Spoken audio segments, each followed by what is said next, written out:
urazi isanganya ryawe iryo ari ryo ni uko urwana intambara atari izawe.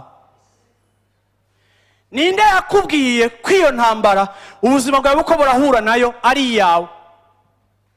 Iyo ugiye kurwana intambara atari izawe ziraguhitana.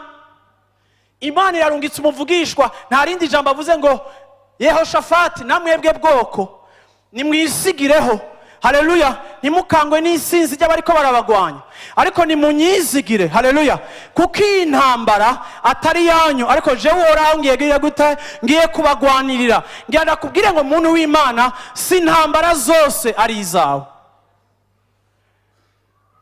Ureka amaboko y'Imana yigwanire mu ntambara zayo. Wige kureka Imana ikugwanirire mu buzima bwawe, mu rugendo rwawe, kuko birakuruhisha kwigwanirira. Kuko iyo utanguye kwigwanirira, Imana irasokoramo akaboko, kuko wizigiye inkomezi zawe. Ariko kandi ico ni kibazo kutamenya amasezerano. None utazi amasezerano usenga gute? Uhagaze kuko iyo uriko urasenga, wubakiye kuko amasengesho yawe. Fondation ya prayer igomba kuba yubakiye kuri knowledge ya presence canke ya promesse.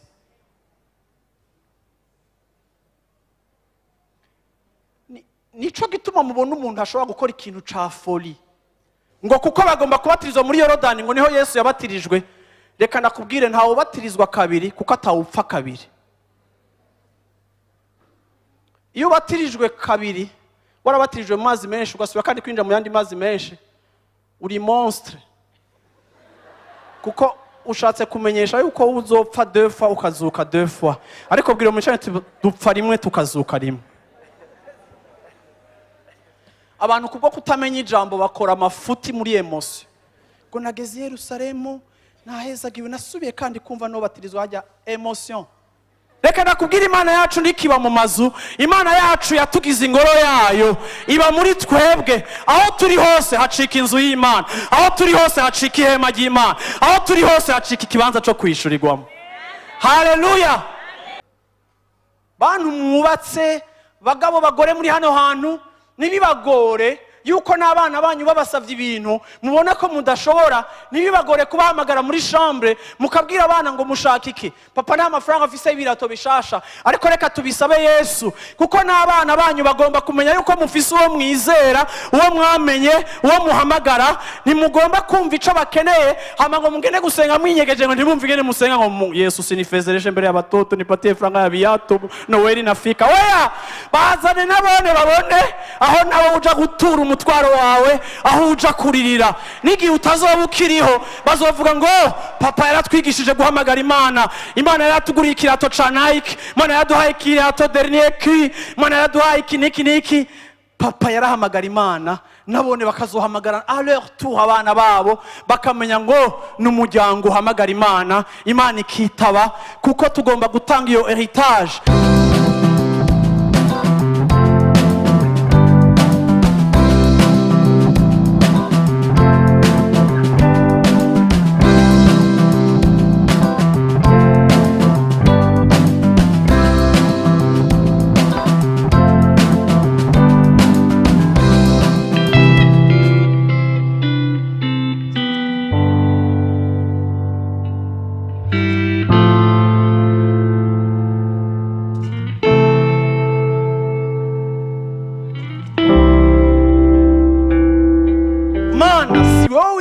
Abami ukabakura aha ukaduha iki gihugu. Ikigira gatatu point C, yibutse amasezerano y'Imana. 2 Chroniques chapitre 20 verset 9. Umva ingene yavuze abwira Imana kuri uwo musozi, bati ibyago n'ivyadutera. Mana si wowe wavuze ngo ibyago n'ivyadutera, ari inkota, haba inkota canke igihano, canke haba igihano, canke ikiza, canke inzara, tuzoza duhagarara imbere y'iyi ngoro. Waravuze ngo tuzoza duhagarare muri iyi ngoro n'imbere yawe, kuko izina ryawe riri muri iyi ngoro, tugutakambire, hama ngo tugutakambire nk'uko tuzoba tumerewe nabi, bivanye n'ingene tuzoba tumerewe nabi. nawe uzokumva udutabare. Haleluya. Bwana asifiwe sana. Yesu ashimwe cyane. Yibuka amasezerano akoranije abantu bose kuri uwo musozi wari uhagatiye ingoro. Aravuga ngo Mana, si wowe wavuze, mu yandi majambo, iki twaje gukora kuri uyu musozi si ikintu jewe niyadukanye nk'umwami, si ikintu kivuye mu bigumbagumba. Aba bantu bose ndabakoranirije kuri uyu musozi kuko wowe waravuze ngo nitwagira ikibazo tuzoze muri iyi ngoro yawe, ngo nihaba hari inkota izoba iteye, nihaba hari icago kizoba giteye, nihaba hari kiza kizoba giteye mu gihugu, Mana waratubwiye ngo twebwe tuze muri iyi ngoro kukuraba, ngo na wewe icyo ari cyo cyose kidushikiye uzotwumva, kandi ngo tuzi uko tumerewe. En d'autres termes, iyo dusenga tuzi uko tumerewe. Umusenzi ntazi imbere y'Imana yihagaze ko, ariko iyo tuje gusenga, iyo tuje imbere y'Imana, tuzi imbere y'Imana uko tumerewe. Niho hantu hambere twisanzura, niho hantu hambere amasozi yacu akorokera, niho hantu hambere tuvuga ivyo tutovuga, niho hantu hambere tuvuga ingene tumerewe, niho hantu hambere. Usomye Matayo igice ca 6 ku murongo wa 6, Yesu yaravuze ngo nimwasenga mwinjire mu cumba canyu, mwugare umuryango, musenge so ari mwijuru mwibanga, hama so azobumva mwibanga hama bishure. Aba bantu bari barahawe amasezerano yuko n'umupagani atari umwisirayeli azosengera mu ngoro Salomo yubatse. Imana yari yavuze ngo n'umunyamahanga azoza muri iyi ngoro yanje akaza gusenga nawe nzomumva. Ni ukuvuga ngo isezerano ryabo ryo gutabagwa ryari rikondisiyone na lieu. Amasengesho yabo yishurirwa mu kuza mu ngoro y'Imana. Imana yavuga ngo nimwansenga muri aha hantu nzobatabara. Israeli ifise ikibazo yirukira mu ngoro, ariko twebwe abo mu isezerano rishasha nta kibanza Imana yatubwiye tuzojamwo iyo dufise ibibazo. Ariko Yesu yaravuze ngo nimwasenga mwinjire mu cumba canyu, hama mwugare umuryango, hama muhamagare so ari mwibanga, nawe nazogera gute azobumva, azoza baseruke ko abatabare. Matthieu 6:6. Inyishu yacu niri mu bisagara, inyishu yacu niri Yerusalemu, inyishu yacu niri mu ngoro yo kwa Salomo, ariko inyishu yacu iri mu cumba. Bagabo bagore, vya vyumba mugwaniramwo, vya vyumba vy'amadunde, vya vyumba vy'imigere, nikijya cumba Yesu nyene yavuze ngo nimwasenga muri haje yo mukamamagara nimwibanga, nanje so mwijuru nzobabonera muri iryo banga ryanyu aho mwiyugaraniye, hama nanje nseruke ndabumve ndabishure. Bwira umicano uti hindura icumba cawe icumba c'amasengesho, kirahagaritse kuba icumba c'imishwano n'intongano n'amajambo yo gukomeretsanya. Haleluya. Niho hantu honyene no mu Baheburayo bavuga ku gitanda c'abubatse bakavuga ko cejejwe. Ahantu honyene Bibiliya Yesu avuga icumba, yavuze icumba avuga amasengesho. Haleluya. Yesu ashimwe cyane.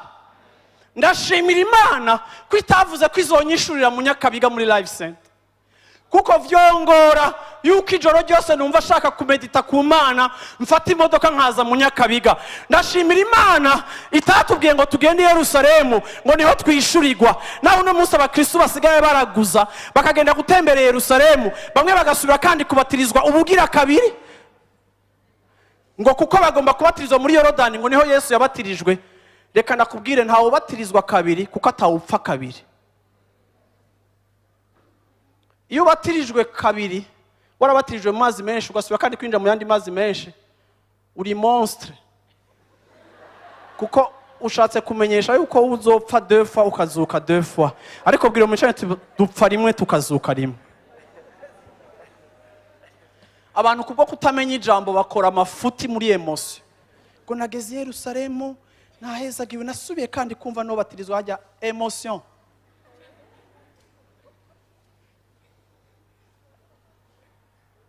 haleluya. Mu cyumba cyacu iyo twiyugaranye tugatangura gusenga, hari holy nkuko muri eglise hari holy. Murabona hari abantu binjira mu rushengero ukabona agiye yunama, uravyumva agashika kicara, ukabona ko yubasha inzu kwera, ukabona ko azi. Iyo ni culture yaho twavuye, aho uva muhira ugatraversa atari uko muhira habuze tranquillité, ariko kubera ikibazo ufise kuva ko kwishura uje ngaho muri life center. Reka nakubwira Imana yacu ndikiba mu mazu, Imana yacu yatugize ingoro yayo iba muri twebwe. Aho turi hose hacika inzu y'Imana, aho turi hose hacika ihema ry'Imana, aho turi hose hacika ikibanza cyo kwishurirwamo. Haleluya. Yesu ashimwe cyane.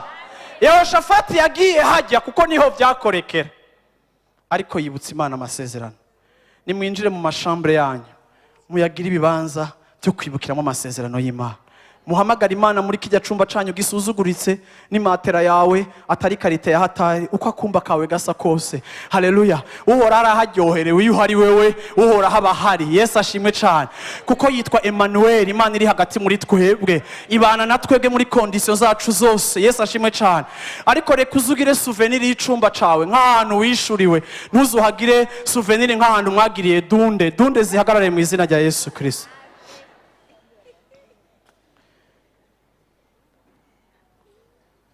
Tugomba kwibuka amasezerano.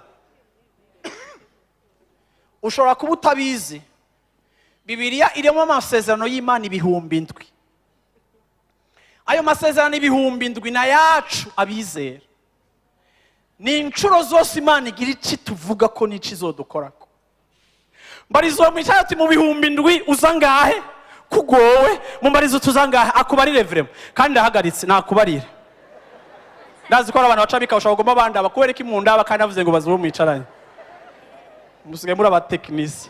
Uravyumva umuntu ngo bayikasha passer narengana ahantu bana mubazo uti uzangahe muri 7,000. Ndabizi ko atanu wakubwiye ko aza 5. Ariko kandi ico ni kibazo kutamenya amasezerano. None utaza amasezerano usenga gute? Uhagaze kuki uri kurasenga? Wubakiye kuki amasengesho yawe? Fondation ya prayer igomba kuba yubakiye kuri knowledge ya presence canke ya promesse.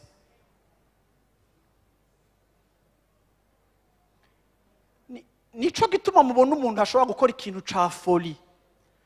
Ni gute ushora igihugu cyose ku musozi massacre ibe collectif babasanza ahantu hamwe, hagusanzara mu mazu base baze bafata umwanya gutembera amazu yose. Nta muntu yokora ikintu nk'ico adafise ikintu cibisazi yizera yamenye. Hari ama acte tubona akatubera ama acte ya foi atwereka ko abantu bafise ico bamenye ku Mana yabo. Haleluya. Amen. Nico gituma je ntemera abantu barimba Paulo na Sila waliomba, Paulo na Sila waliomba, milango ya gereza ikafunguka, milango ya gereza ikafunguka. Twasha tuvuze ngo Paulo na Sila yo. None ko Paulo na Sila bariomba milango ikafunguka, ni igiki cyabateye gusenga bafunzwe hakwidoga n'ukurira? Ni igiki cyabateye gusenga bakaririmba babitewe n'ico bazi? Ode pare ni babikoze kugira ngo milango ifunguke, babikoze tu biha Imana kuko bayizeye. Ico bahishuriwe cugurura milango ya gereza, kuko milango ya gereza haifunguriwa kina nyimbo hazifunguwi. Haleluya. Ariko kandi imani njo inafungua. Rero nitukaba abantu bapratika ibintu tu, ariko tuba abantu bazi. Haleluya. Amen. Ikigira de yibutse akaranga k'Imana. De yibutse caractère y'Imana. Yibukije caractère y'Imana, ic'Imana iri. Sinzi ko muri ko murumva abantu kenshi iyo tuvuze Jehoshafati baravuga ngo bararirimbye ngo baragira louange na adoration, Imana icirasambura abansi babo. Ariko kenshi Satani aratunyegeza detail zi louange na adoration. satani aratunyegeza ko tukitari gikundi gusa cugushuha no gutamba. Satani agashaka kutunyegeza ya madetail. Ndiko ndakwereka ingene aya masengesho yari amasengesho no kwita amasengesho ari biblique. Haleluya. Amasengesho yubakiye kwijambo. Verset 10. Nuko none eheraba abamoni n'abanyamoabu nabo ku musozi Seyiri abo wari warabujije abisirayeli ngo ntibabatere hamwe bava mu gihugu ca Egiputa bagaca hirya ntibabarandure. 11. None raba ivyo batwishuye baje kutwirukana mu ishamvu yawe iyo waduhaye ngo tuyegukire. Haleluya. 12. Ewe Mana yacu mbega none ntiyobacira kwiteka kuko atankomezi dufise zo kugwanya ico gitero kingana gityo kije kidutera kandi turabuze ico twokora ariko ni wewe duhanze amaso. Haleluya. Yesu ashimwe cyane. Haleluya. Amen. Imana ishimwe. Mana ku murongo wa 12. Mbega wewe ntuzobacira kwiteka. N'exerces-tu pas le jugement sur eux? Yarazi caractère y'Imana. Yarazi yuko Imana ukwiri hari ibintu idapermeta. Ni giki uzi ku Mana? Kuko ico uzi ku Mana kizoba ikintu wiyubakamwo kandi kizoba ikintu gihindura ubuzima bwawe. Yaraza kamere k'Imana. Haleluya. Aravuga ati Mana mbega wewe wobareka bakadutwara ishamvu waduhaye? Mbega wewe wobareka bakadukura muri heritage? Bantu b'Imana, Yehoshafati yarazi yuko igihugu barimo ni heritage Imana yahaye Abraham. Nta muvyeyi numwe yokwemera ariho atapfuye. Nta muvyeyi numwe yokwemera ko abana hari ukibatwara umurage yabahaye, heritage yabahaye. Rero Yehoshafati abati Mana mbega wewe wokwemera bagatwara umurage waduhaye? Wowemerera bakadutwara ico wadushize mu maboko? Mana twebwe nta nkomezi dufise zo kugwanya aba bantu kuko ni benshi kandi turabuze ico twokora. Ico dufise conyene twokora dushize amaso yacu kuri wewe. Option yonyene dufise yo gukora. Ndamukunda Yehoshafati, yari afise igisirikare gikomeye. Mu mashapitre y'imbere Yehoshafati baraza kumwikora ko bakaja gutera abami. Hari gihe yajaye n'umwami wa Isirayeli kuja gutera. Yehoshafati yari afise army ikomeye. Ariko ni mu muraba ari imbere y'Imana. Aravuga ngo Mana ngo nta kintu na kimwe dufise twokora atari ukugushira kwa amaso yacu. Reka ndababwire aya moko atatu ateye Isirayeli. Na moko hari haheza mu myaka 400 mu gihe ca Abraham, mu gihe ca Mose. Aya moko Imana yarababujije ko badakwiye kuyagwanya. Imana ibwira Mose, ibwira na Caleb na ba Yosuwa, irababwira ngo aba ntihagire ico mubagira kuko ni jewe nzobagwanira. Rero hari ibihugu Mose na Caleb na Yosuwa bajabuka, hari ibihugu Imana yabemerera ko babigwanya, ariko hari n'ayandi moko Imana yabankiye ko bayagwanya. Aya moko atatu ari mu moko atigeze ava mu kibano ca Isirayeli. En d'autres termes, bari abantu begeranye, ariko Isirayeli gifise inguvu yari gushobora kubanesha. Mais dans l'entretemps, haheze imyaka 400 ya moko yagiye agwira arakomera, agira n'igitigiri gikomeye kurusha Isirayeli. Isirayeli ntiyigeze ibajya ugwara, yarabaretse kuko Imana amubwira ati abo ni mubareke ntimuze mu bagwanya. Bagiye hamwe baje gutera Isirayeli. Yehoshafati avyibukije Imana ati Mana aba bantu si wowe watubujije ngo ntihagire ico tuzobakorako, si wowe watubujije kubagwanya. None ko watubujije kubagwanya uyu munsi bakaba hejuru yuko twabagiriye neza bobo bahagurutse kutugwanya, none gamana ntubona yuko ukwiye kudutabara? En d'autres termes, ico Imana yakubujije kugwanya ntuzokigwanya naho co kugwanya. Yagarutse kuyavuze arayibwira ati mbega si wowe watubariye ngo abantu tuze tubagwanye, none watubujije kuba faiblesse bakiri faible kugira ngo babe puissant badusambure, kuko igamana utodutabara. Haleluya. Ntaco dufise twobikorera, ni trop tard, ni sinzi, ariko mana dukorera ikintu kimwe gusa, dutabare kuko ni wowe wenyine dushitse kwa maso yacu. Haleluya. Yesu ashimwe. Yesu ashimwe. Haleluya. Yibukije Imana rero ngo bacira urubanza kuko yibutse caractère y'Imana. Iyo umuntu asenga agomba kuba azi caractère y'Imana. Ikigira gatatu rero, kuko ibimejeje kuvuga ni A B C D bigize point ya kabiri. Haleluya. Bwira umecane turiko turiga gatoya. Ikigira gatatu kuri vya bintu Yehoshafati yakoze. Yehoshafati yamenye intege nke ziwe. Iyo umuntu asenga agomba kuba azi intege nke ziwe. Nasanze mu buzima nta kintu kibi kibaho nko kutamenya intege nke zawe. Narabonye abantu bagwana n'ivyo batari bakwiye kugwana navyo kuko batazi intege nke zawe. Iyo wihenze kuri force zawe urashobora no kwihenda kuri komba zawe, ariko iyo uzi neza intege nke zawe urahitamwo ingwano ugwana n'izo utagwana, kuko urazi ivyo ushoboye n'ivyo udashoboye. Mpora mbona abantu benshi muganira akakubwira ngo iyo nza kubimenya, iyo nza kuba nari ndabizi kijya kintu sinari kugikora, bijya bintu sinari kubigenza kujya. Ariko kenshi abantu iyo bavuze ngo iyoba, ni ukuvuga ngo experience yabateye kwimenya, bamenya intege nke zabo igihe batari bazizi neza mu gihe ca mbere. Uyu munsi hari ama decision utoba ugifata mu buzima, hari ibintu utoba ukigenza uko wabigenjeje kuko ubu waramaze kumenya intege nke zawe.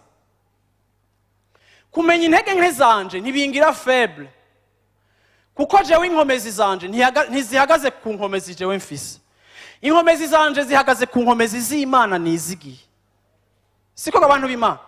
Rero iyo menya ko hari ibintu ntashoboye, iyo menya ko hariho faiblesse mfise, iyo menya ko hari ibintu ntashoboye, bimfasha kudatakaza umwanya nja mu kintu kindengeye kandi kiza kunanira, ahubwo bintera kuza kurondera ugutabarwa kw'Imana kuko yo ishoboye, canke bikanka kurondera uwundi muntu agishoboye mbona ko agishoboye kugira ngo aze kukimfasha, kuko nta kintu cica nko kuba prétentieux mu buzima.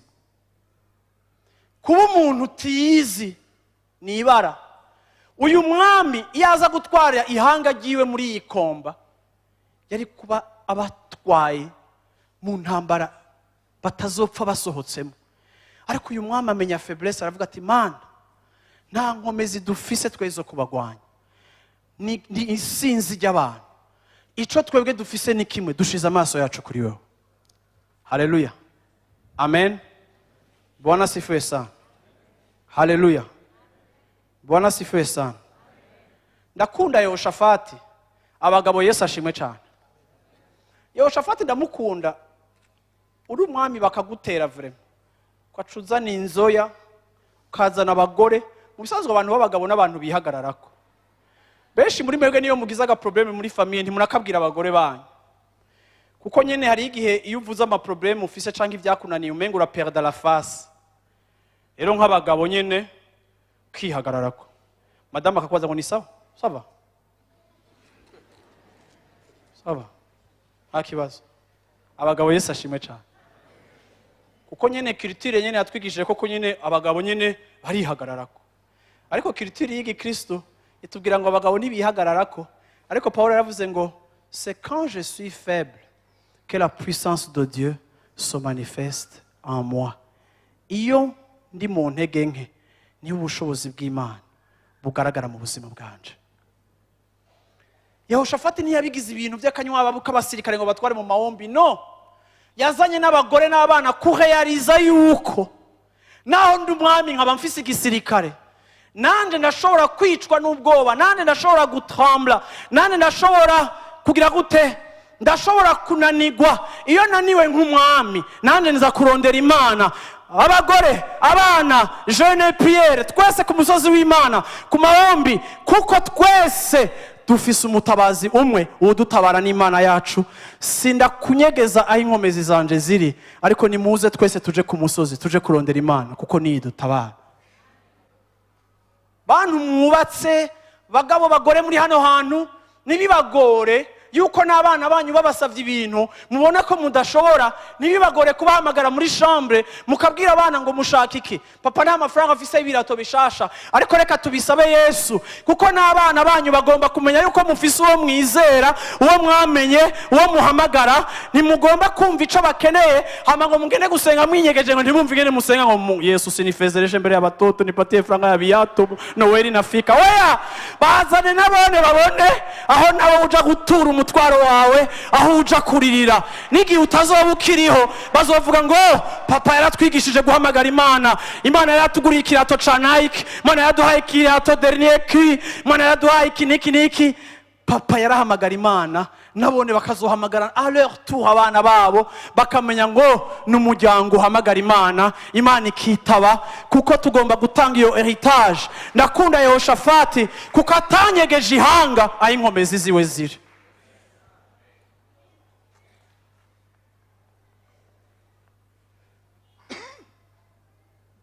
Haleluya, amen.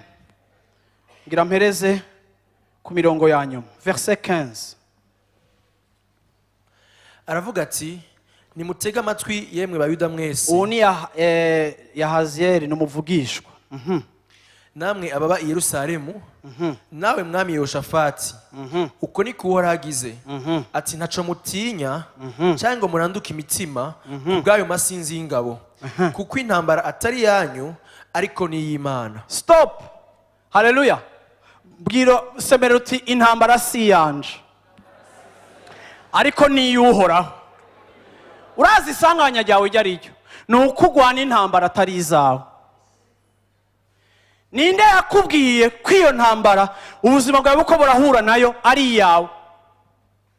Iyo ugiye kugwana intambara atari izawe ziraguhitana. Imana yarungitse umuvugishwa, nta rindi jambo avuze ngo Yehoshafati namwebwe bwoko nimwisigireho.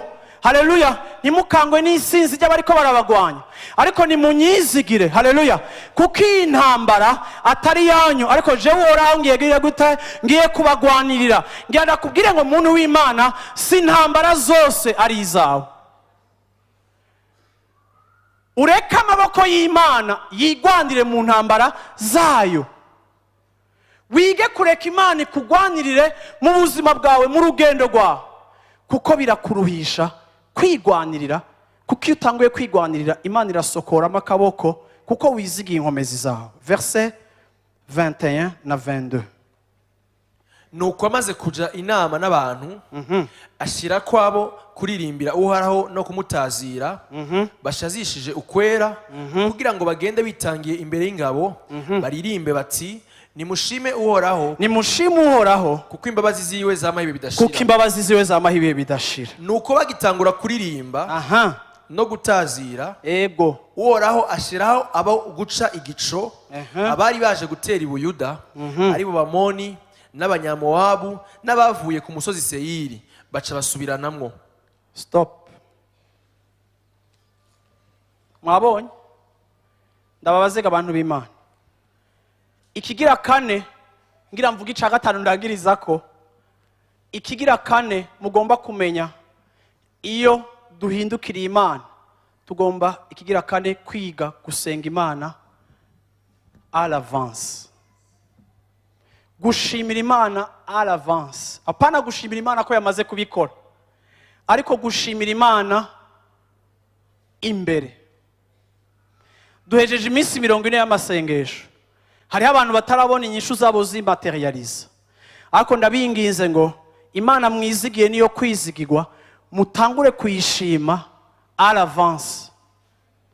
Nimba ari nishikanwa ryo gushima, haleluya, uritangira Imana à l'avance, kuko ntiwemezwa nuko bibaye, ariko wemezwa n'ukwizera.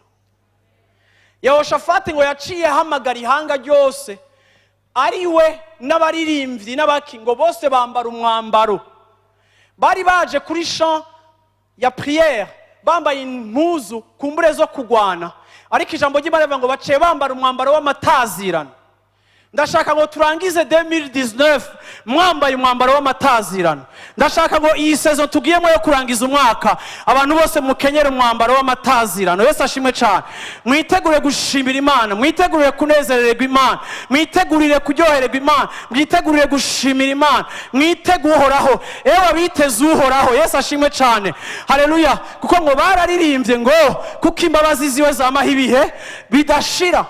Ni mundabira abantu bari bagiye batwaye abasirikare baca babapositiona inyuma, bazana abaririmbyi imbere, ariko abariko barabagwanya n'abasirikare, ariko abaririmbyi baje imbere batangura kuririmba muri iyi ndirimbo, baririmba bavuga ngo gute ndayiswa si indirimbo iri he,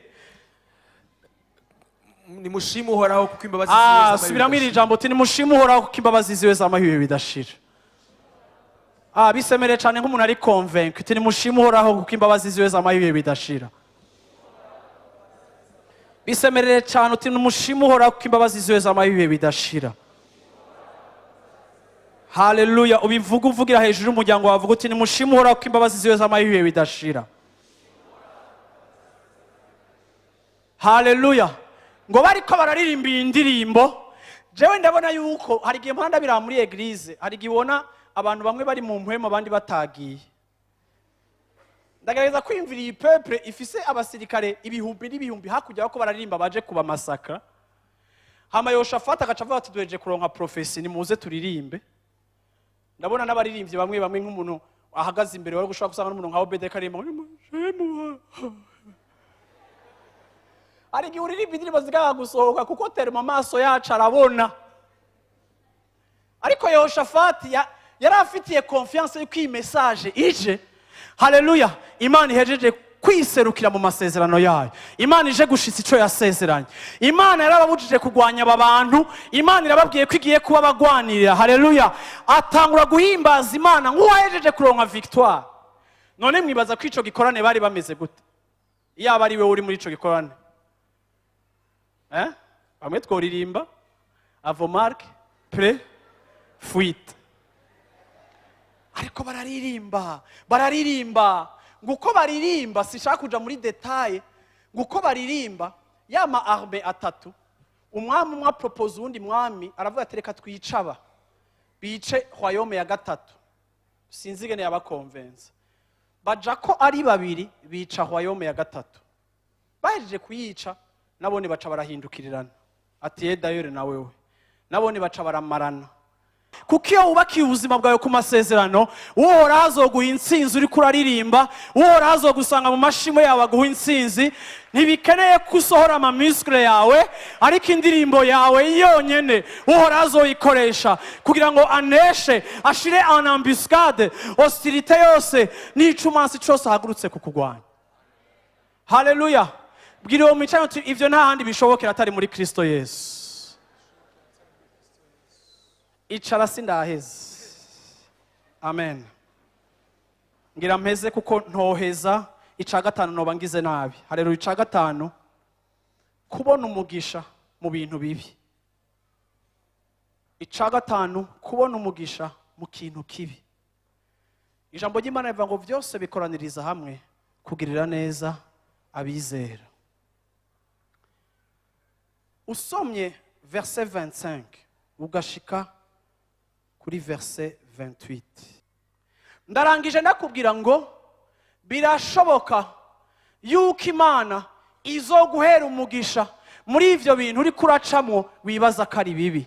ndakubwiye ngo niwagira amaso y'impwemu ivyo byose satani ateza ubuzima bwawe imana izobihindukiza izobivunjamwo ivyiza n'umugisha kuri wewe kuko wamwizeye ntazokumaramaza kuko wamwizigiye ntazogutetereza ariko kandi ugire gute uhindukire urabe imana yawe Yesu ashimwe cyane haleluya ebana uyishire kwa maso uyihamagare mu bihe byawe bigoye ndagomba kukubwira ngo izohindura icari kibazo izokigira umugisha ku buzima bwawe haleluya ishengero ry'Imana abantu b'Imana bakijijwe b'impwemu mukwiye guhindura ingene mubona ubuzima bwanyu mukwiye kumenya cyane amasezerano kurusha uko muzi ibibazo byanyu kandi nivyagenda uko ubuzima bwanyu buzoba ubuzima bw'intsinzi kuko uhora hazobagwanira amasinzi y'ibibazo mutoshoboye kwigwanirira abantu b'Imana bavuge ngo amen